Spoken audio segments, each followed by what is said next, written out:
It was a hot, clear day on the South Pacific, and the ocean had that slow, lazy feel that could rock you to sleep with its gently rolling swells. The captain of the chugging trawler was bored and playing checkers with his first mate while another crewman stayed at the ship's wheel. There wasn't much to talk about, so nobody did much talking. They had hauled in their catch and were headed for port, and that was all that mattered. Then the crewman at the wheel yelled, "Hey, Cap, there's something off the port bow." "I've seen it," the captain said dryly. "I've seen everything." The first mate stood to look, as did other men here and there on the boat.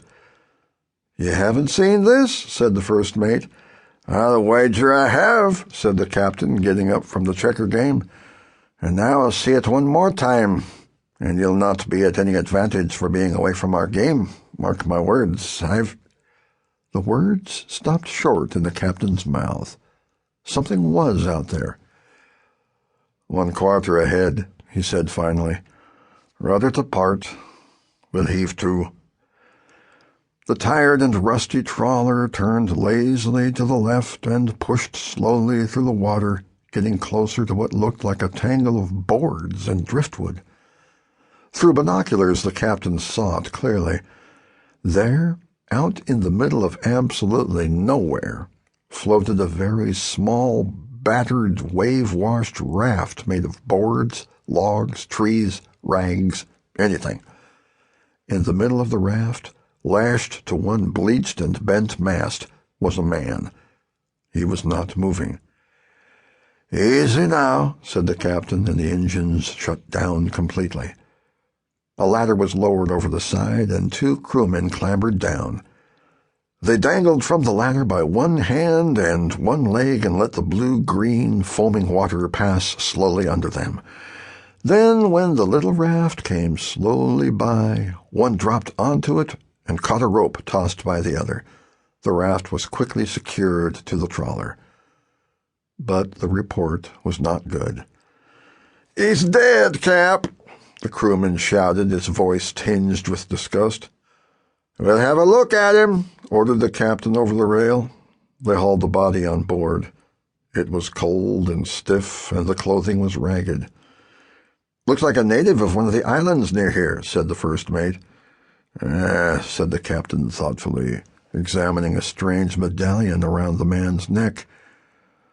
"And I know which one." They all took a look at the heavy copper medallion. It bore a symbol of the zodiac. "Aquarius," said the captain.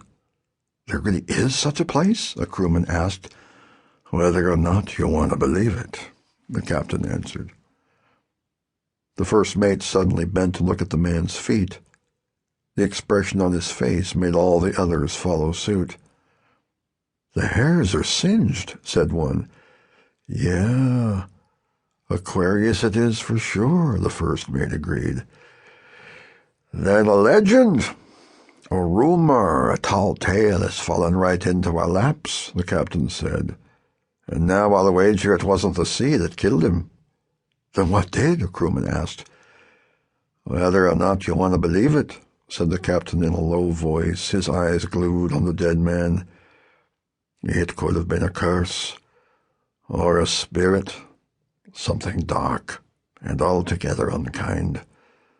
Look, you can see it in his face." Then he ordered, "Check the pockets and check that raft. Let's see who he is." Someone found a little scrap of paper like a note in the man's shirt pocket. "Mighty washed out," said the finder. "Any name on it?" the captain asked, taking a look himself. The crewman squinted and turned the little paper this way and that. "Looks like some missionary outfit. International Missionary Alliance. Here's a name. Adam MacKenzie?" The captain had a look. "So it is. In Sacramento, it looks like." He looked at the dead man. "This is not MacKenzie, I'm sure. But we'll take him to Samoa and let the powers that be have their talk with these missionary people or this Mr. MacKenzie. That'll be the end of our part in this."